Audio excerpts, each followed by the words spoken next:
Militia est vitam nomini super terram. Bienvenidos a este humilde espacio católico llamado Corte de Fe.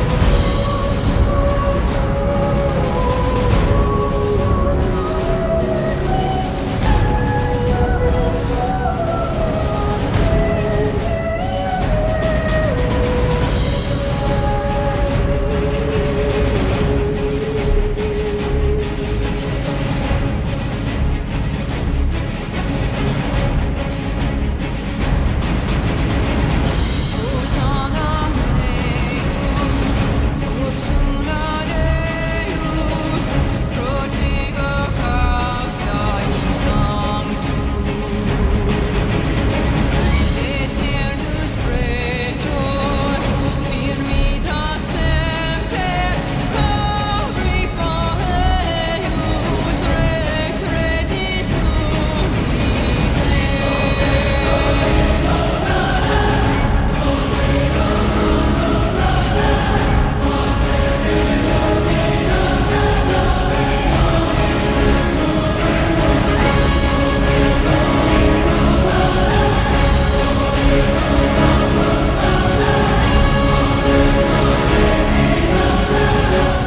Sedevacantistas, por el hecho de afirmar que está vacante, me vuelven herejes.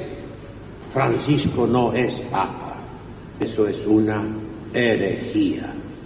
Y esas personas, por sí mismas y por ley de la Iglesia, están fuera de la Iglesia. Anatema. Ana, en griego, aná, significa a un lado, separación. Y el verbo titemin, tema, significa poner. Se ponen a un lado, se ponen fuera.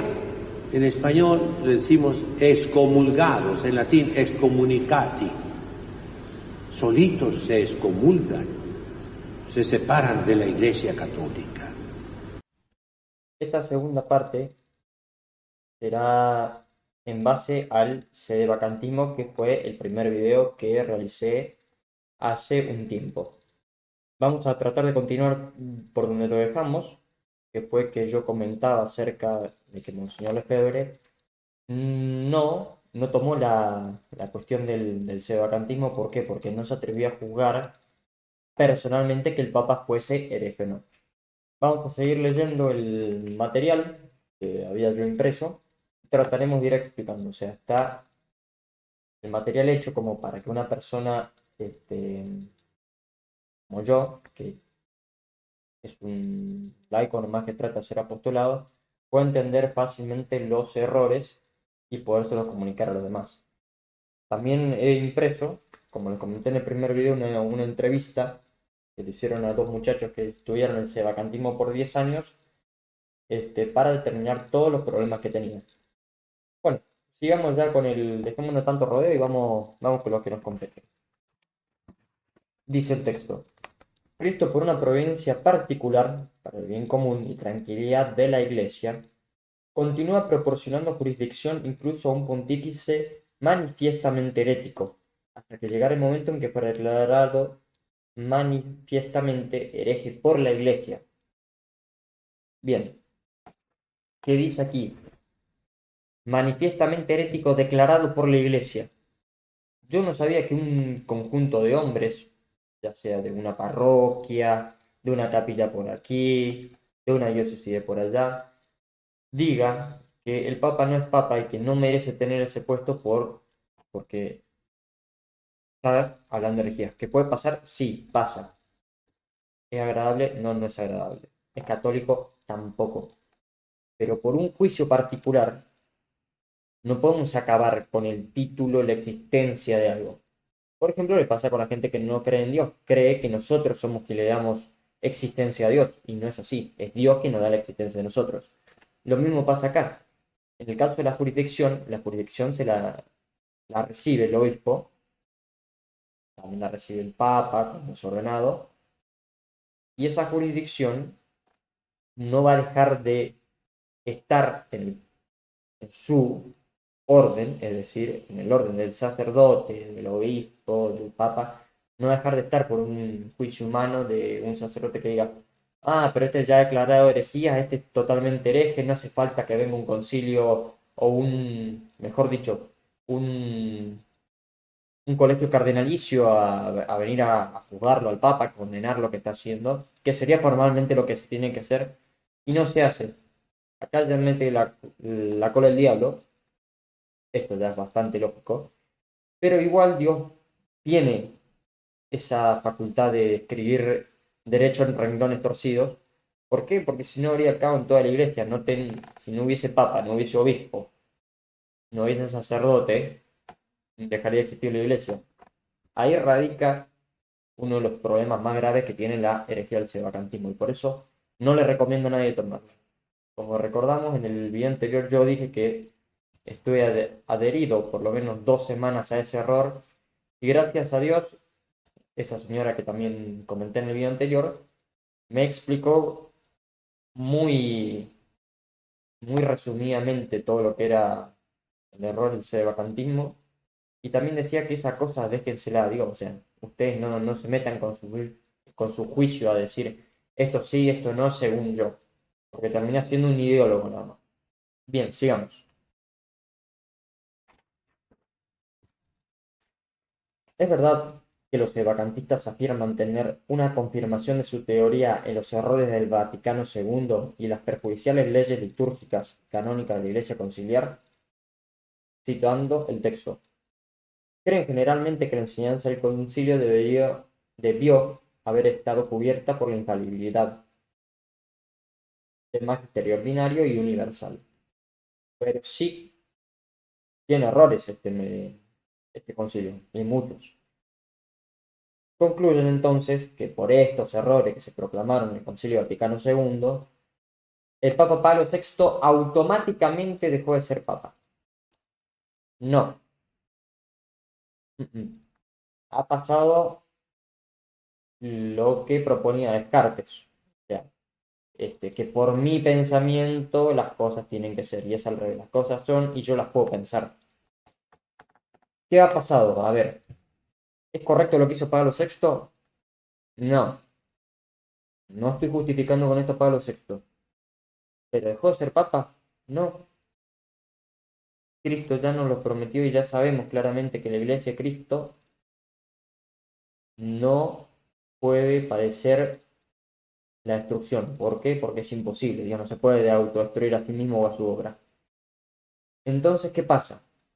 Los vacantistas, al darse este, el lujo de afirmar estas cosas que están cometiendo un juicio temerario. Y es peligroso, y sí, es peligroso. La escritura también lo dice. No hay que no hay que juzgar de manera premeditada, porque estar condenando a alguien sin saberlo es estar condenándote a ti mismo. Así que conviene no tomar la postura del sevacantismo como algo real y posible, sino como algo ideológico, imposible e impensable, como comenté también en el video anterior. Si Pablo VI hubiese sido autoexcomulgado por todo lo que realizó en esos tiempos, cosas que por lo menos Dios permitió que siga habiendo un papa, aunque no sea lo mejor, dice acá el texto, en realidad se tendría que decir que toda la Iglesia Católica desapareció y que las puertas del infierno prevalecieron. O sea, estarían diciendo que Cristo es un mentiroso. ¿Por qué? Porque estaría diciendo, cuando le promete a Pedro, le dijo que las puertas del infierno no iban a prevalecer. Pero los evacantistas dicen, no, la iglesia dejó de existir luego del pontificado de Pío II y nosotros somos la verdadera iglesia. Perfecto, ¿y dónde está tu papa? ¿Dónde están tus cardenales? ¿Dónde están tus obispos? es imposible que siga existiendo alguien ordenado por Pío XII, porque debe ser de 1910 más o menos, que ya debe estar en el cielo o en otro lado. Esperemos que ya haya salvado esa persona, ¿no? Dice, es más fácil creer que la enseñanza del concilio y de la iglesia conciliar no está cubierta por la infalibilidad del magisterio ordinario universal. Bueno, aquí hay un pequeño término que deseo aclarar, que dice acá el texto, que dice la iglesia conciliar. La iglesia conciliar no es un invento de los católicos tradicionalistas, ni los católicos, perdón, ni tampoco de la fraternidad San Pío X, ni de los de las otras órdenes que sean tipo Ecclesia Dei, estén secretamente en contra del Novus Ordo y en contra del Concilio Vaticano II. Esto no es un invento, que la iglesia conciliar esto, la iglesia conciliar lo otro. Un texto de Michael Davis, que se llama La Misa del Papa Pablo, en uno de sus capítulos, a Monseñor Lefebvre, un cardenal o un obispo, la verdad que no me acuerdo muy bien, le dice, usted tiene que obedecer a la iglesia conciliar. Entonces, por eso es que Monseñor Lefebvre después acuña este término. ¿Qué sería la iglesia conciliar? Es la iglesia que ha oficializado el modernismo, según terminología que se aplica, pero no, es la misma iglesia de siempre, nomás que ha pasado lo mismo que los tiempos de la herejía arriana. Pero no por eso yo voy a salir a condenar a la gente que va a misa nueva, que acepta el concilio, no, no, no, no. Habría que rezar para que Dios les ilumine, pero no andar diciéndole, no, estos son herejes, están excomulgados, esto, lo otro. Primero que nada porque podemos estar tomando juicios temerarios que nos podrían hundirnos a nosotros. Uno de los argumentos que se exponen consiste en demostrar que el concilio no presenta sus enseñanzas como necesarias para la salvación. Y en realidad esto es cierto. Es más, son favorecedoras de herejías o directamente nulas para la salvación de todos nosotros. Hasta ahí, que dice, la enseñanza del concilio no presentan ser necesarias para la salvación. Y verdaderamente no lo son. A ver, en el Concilio Vaticano II, a pesar de todo lo malo que tiene un solo poquito de luz que dice que todos están llamados para la salvación. Perfecto. Pero para salvarte tiene que ser de la Iglesia Católica. No puede ser de otra iglesia. Fuera de la Iglesia Católica no hay salvación. Como esta enseñanza no se impone con autoridad, no está cubierta por la garantía de la infalibilidad. Lo mismo podría decirse del Código de Derecho Canónico del 83. Dice acá el texto. Yo la verdad que el Código de Derecho Canónico del 83 no lo he leído, pero tiene algunas cosas que comúnmente en el catolicismo no se hacían, como el tema de la cremación y todo eso. Yo la verdad en lo personal no estoy de acuerdo con la cremación ni nada de esas cosas. Pero no tienen razón, cito el texto, los vacantistas al rehusarse a nombrar al Papa en la misa para mostrar que no están en comunión, es decir, en unión común, no adherencia a sus errores. Aquí dice en latín una cum, con un hereje, al menos materialmente, y sus herejías. Dice el texto. La expresión una cum no significa que uno afirma estar en comunión con las ideas erróneas del Papa. Para estar seguros de esta interpretación, basta con leer la rúbrica del misal para la ocasión de un obispo que celebra misa. En este caso, si un obispo es sedevacantista, voy a tomar acá el texto, como el caso de Monseñor Williamson, ordenado por Lefebvre en el 88 y se fue a la fraternidad por allá por el año 2008-2009, luego de haber tenido también ciertos altercados allá en el seminario de Nuestra Señora Corredentora. Ocurrieron cosas y es como medio oscuro el tema, no lo manejo muy bien, así que mucho más de eso no me voy a intervenir. Pero bueno, según me han contado fuentes, y no sé si es verdad, que apenas Monseñor Lefebvre consagró a Williamson, este ya era sedevacantista, pero no sé. Por lo que sé, Monseñor Lefebvre a todos les prohibió que se adhieran al error sedevacantista. Es más, él es lo más antisedevacante que puede haber. Dice, debe rezar por la iglesia una cum me indigno famulo tuo, lo cual no significa que rece en comunión conmigo tu indigno siervo, cosa que no tiene sentido, porque se estaría poniéndose él como el papa de la iglesia, o sea, se estaría como, como poniéndose en el lugar de alguien que no le corresponde, es como como pasó como pasa con la antropología, o sea, perdón, con el antropoteísmo quise decir. Eh, ¿Qué pasa en el antropoteísmo? O sea, es como hizo Prometeo, le quitó el fuego a los dioses para dárselo a los hombres, lo mismo pasa acá. Los hombres se creen Dios y se ponen en su lugar. Por eso hoy tenemos el tema del aborto, de esto, del otro, y cosas que no tienen sentido.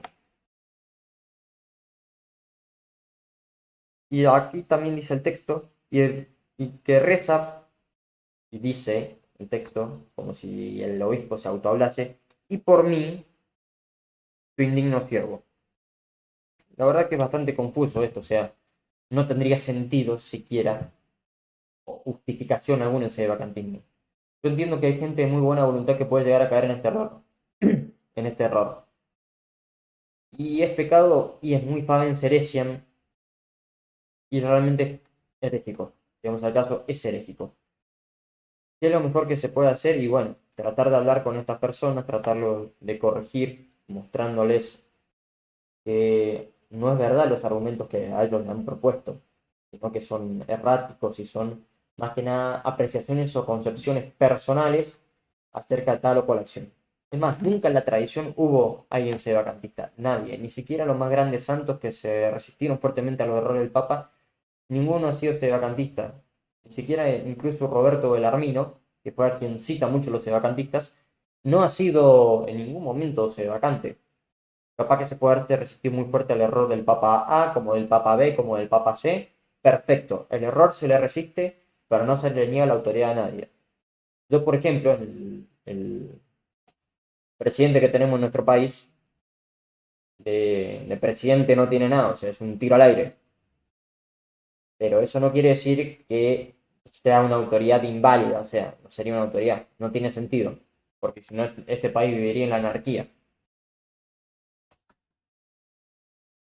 No dice Santo Tomás de Aquino, cito el texto, que en el canon no se debe rezar por los herejes.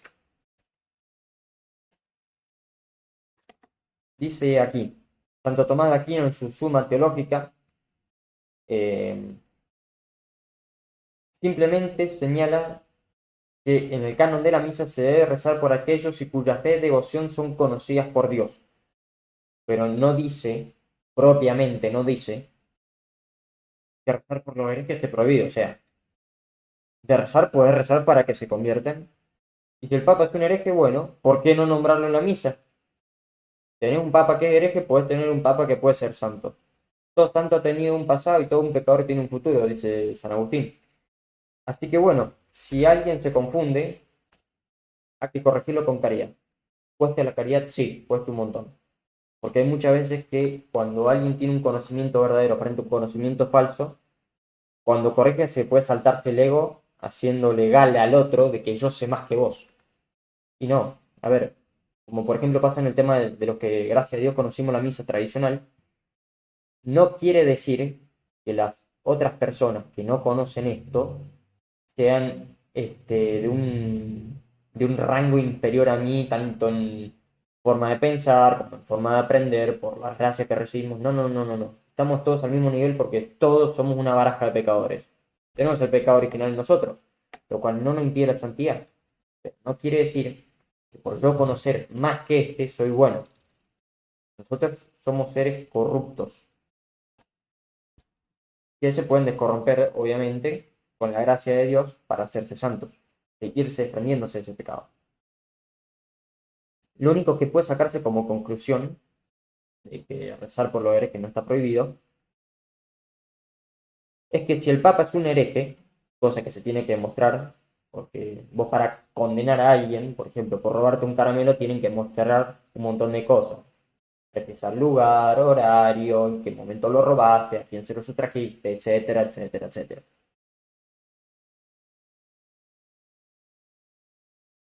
Entonces, la oración dicha por él no tendría efecto.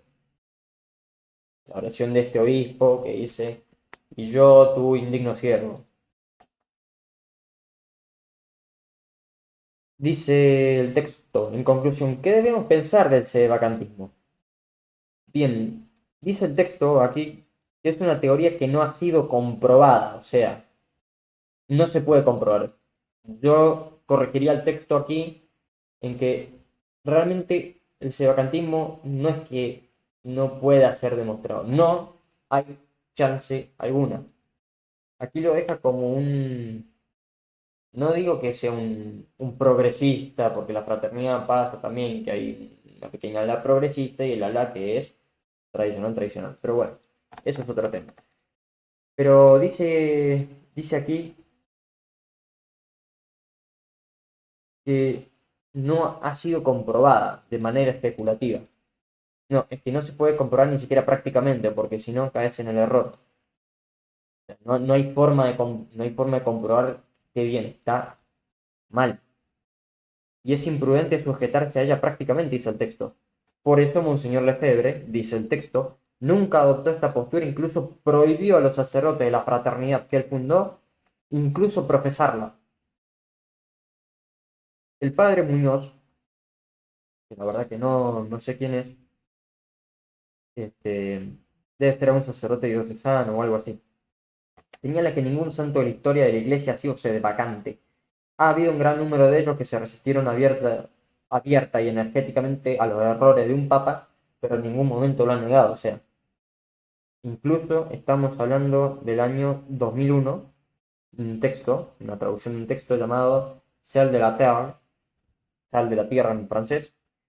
Y bueno, ya está demostrado que el sedevacantismo en sí no tiene un sustento teológico, ni práctico, ni dogmático, nada. Bien, voy a leerles un pedacito de la entrevista para no abarcarles el tiempo que tienen ustedes, así que voy a hablar poco. Dice, estos son dos escritores, uno se llama Salza y otro Cisco, desenmascaran el sedevacantismo. Dice el texto, John Salza y Robert Cisco, en su nuevo libro ¿Verdadero Papa o falso Papa?, se encargan de refutar el sedevacantismo y otros errores modernos. Y bueno, aquí el que lo entrevista se llama Louis Verrecchio. Me parece que es bien, no, me parece no, es bien italiano. Bien, aquí les preguntan, ¿qué les motivó a escribir este libro? Dicen los escritores, los dos hemos escrito artículos contra los errores del sedevacantismo, pero era necesario un tratamiento más profundo. No es tan simple decir que el Papa esto no, el Papa ya no, que no hay nada, que nosotros somos esto, no. Un grupo reducido de 4 o 5 no conforman el remanente, por así decirlo. No. Y eso, el tema del remanente es algo medio peligroso por ahí. ¿Dónde he escuchado el término ese remanente fiel? Bueno, en el he escuchado ahí en una película sobre el apocalipsis, está excelente, de Caravel Films, que la ha hecho que es excelente. Yo creo que puede ser un pequeño error, que no pasa nada, nos podemos llegar a confundir. Pero eso el remanente fiel,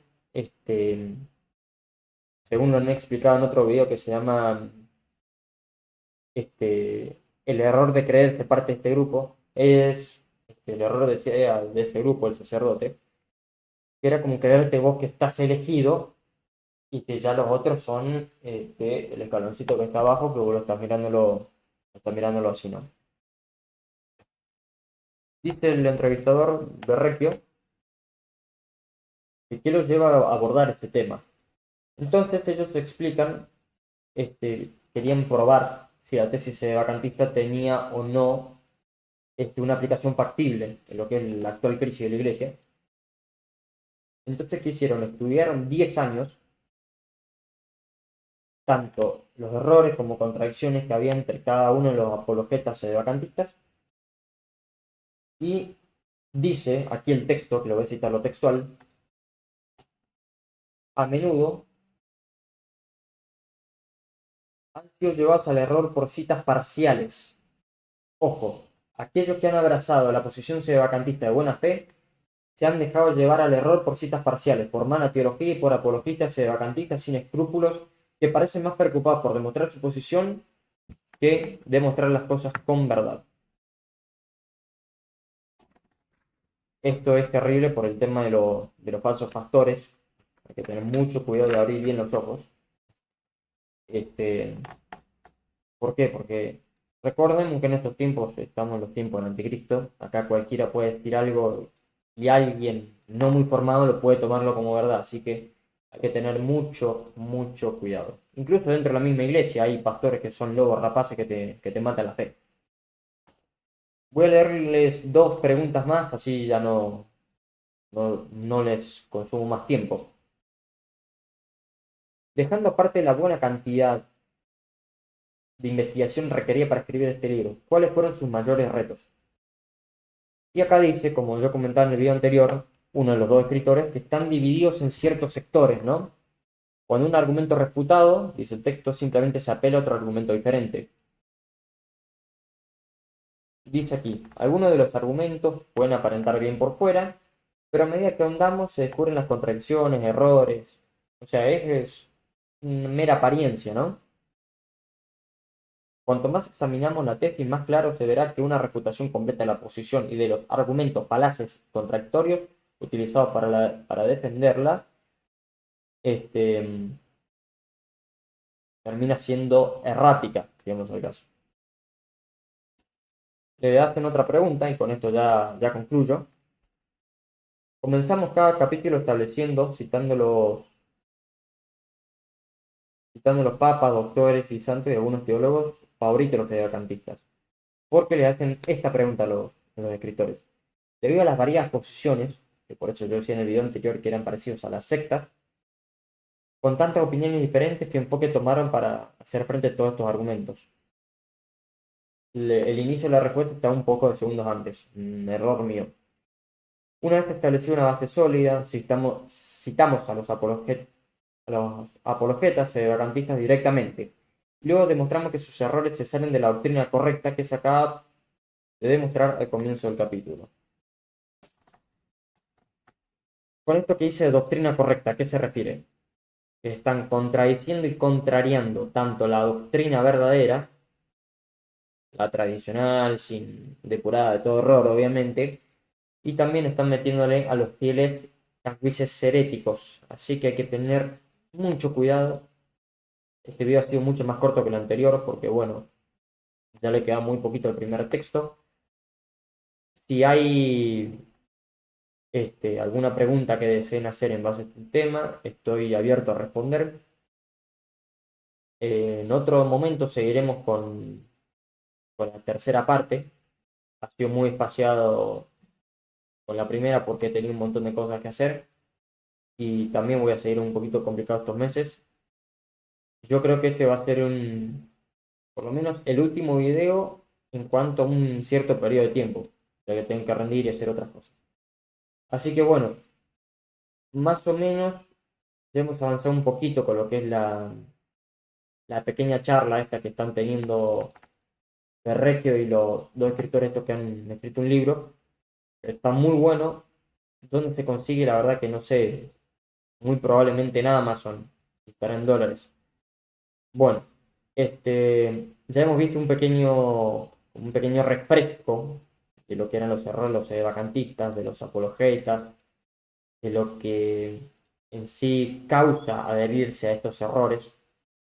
Y bueno, ya con esto yo creo que podríamos ir sentando las bases que ser tradicionalistas no quiere decir que estamos en desobediencia al Papa, ni tampoco en desobediencia al obispo del lugar. ¿Por qué? Porque tenemos que obedecer a Dios antes que a los hombres. Bueno, con esto me voy ya despidiendo. Quiero recordarles siempre que nosotros creemos en una santa católica y apostólica iglesia. Tengan un lindo día, tarde, noche y que Dios los bendiga. Adiós.